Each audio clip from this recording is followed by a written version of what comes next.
já é surpreendente, independentemente do resultado, é a força que ele exibe no Senado.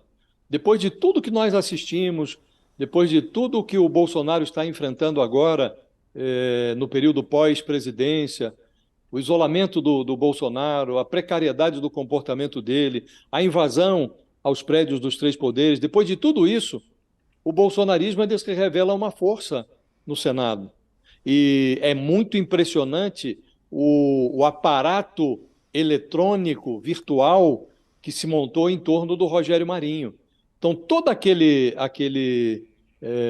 esquema virtual miliciano que dava suporte ao Bolsonaro foi momentaneamente mobilizado para apoiar o Rogério Marinho. Então, os senadores estão recebendo, estão sendo admoestados virtualmente, recebem um bombardeio de mensagens, até insinuando que se não votarem no Rogério Marinho podem sofrer consequências. Há todo um.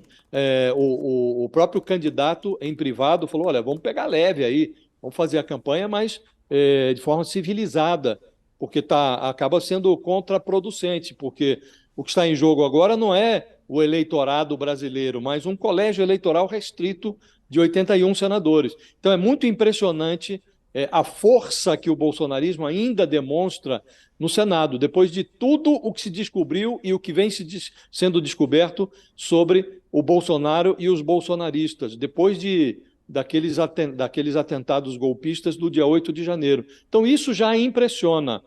E o que vai ser útil nessa disputa é que nós vamos saber o tamanho do bolsonarismo.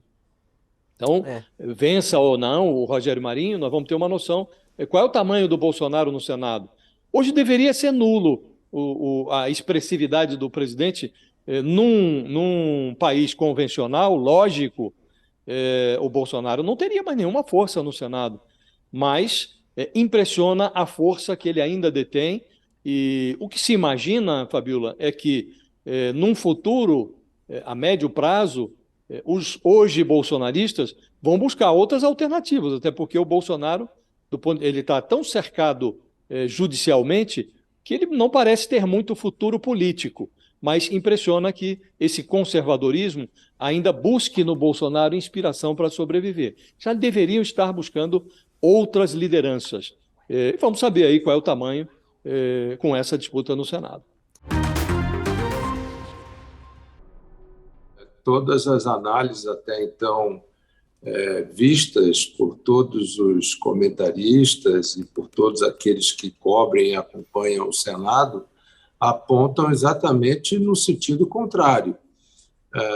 O número de partidos e número de senadores que apoiam o senador Rodrigo Pacheco seguramente não é inferior a 50 senadores. Portanto, o senador Rodrigo Pacheco possui uma ampla e uma maioria consolidada para a eleição de quarta-feira, o que, de certo modo, tranquiliza. Eu acabo de assistir à entrevista que você vinha conduzindo com a professora, onde relata situações estarrecedoras, não só do que vem acontecendo com os Yanomamis, do que, lamentavelmente, aconteceu no esgarçamento da nossa democracia e do enfrentamento com as nossas instituições nos últimos anos no Brasil,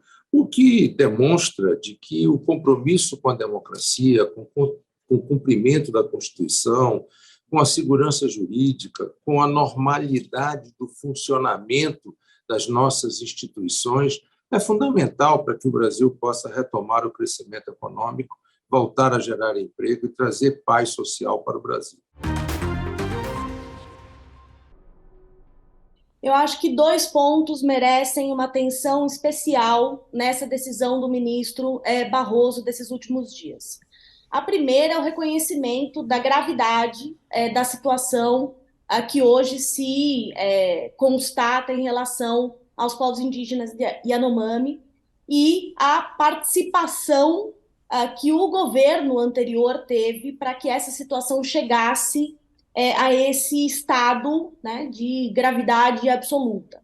Então, quando o ministro Barroso pede a abertura de uma investigação, já indicando a possível prática do crime de genocídio, ele está chamando as coisas pelo nome, né? A gente vai investigar uma situação que talvez se configure como um dos mais graves crimes tipificados pelo ordenamento jurídico nacional e internacional. Então, acho que esse é um ponto importante para a gente ressaltar.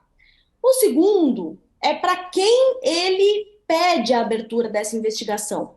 E aqui a gente tem algumas dicas de possíveis investigados, ainda que tudo isso esteja, por enquanto, sob sigilo.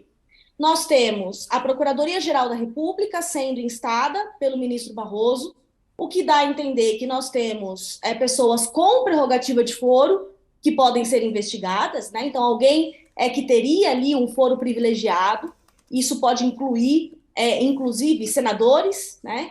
Que agora se organizam ali para ter um pouquinho mais de poder no âmbito do Senado.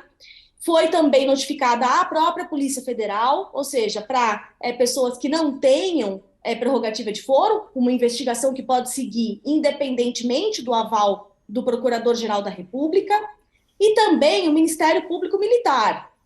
E aqui dando a entender que talvez a gente possa ter a participação de militares e com crimes militares no desdobramento desses graves acontecimentos que assolam os povos indígenas e Yanomami. Então, a gente está falando aqui de algo que, sim, pode e está afetando desde já membros do ex-governo Bolsonaro e que, eventualmente, podem atingir também o presidente Jair Bolsonaro, relembrando que ele é o alvo principal de pelo menos 5 denúncias que já tramitam na Procuradoria do Tribunal Penal Internacional, pelo menos desde 2019. Agora, professora, não lhe parece que pode haver aqui, não há dúvida quanto ao acerto da decisão do ministro Barroso. Agora, não há aqui um quê de lamentação depois do fato? Esse é um ponto muito importante para a gente entender esses últimos 4 anos. Quando a gente fala que o Brasil passou por um processo de erosão ou de ressaca democrática nesses últimos 4 anos, por um processo de autocratização que não se concluiu, a gente fala de um período onde os controles sobre o poder ficaram fragilizados. E um desses controles que ficou fragilizado para conter o poder, né, e aqui especificamente o poder do ex-governo Bolsonaro, é a contenção feita pelo Poder Judiciário. E ainda assim, a gente tem que lembrar que o Supremo Tribunal Federal foi uma das poucas instâncias que foi capaz de estabelecer algum tipo de controle ao governo. Em relação aos povos indígenas, esse controle foi reiteradamente contestado e descumprido por parte dos destinatários das decisões. Uau!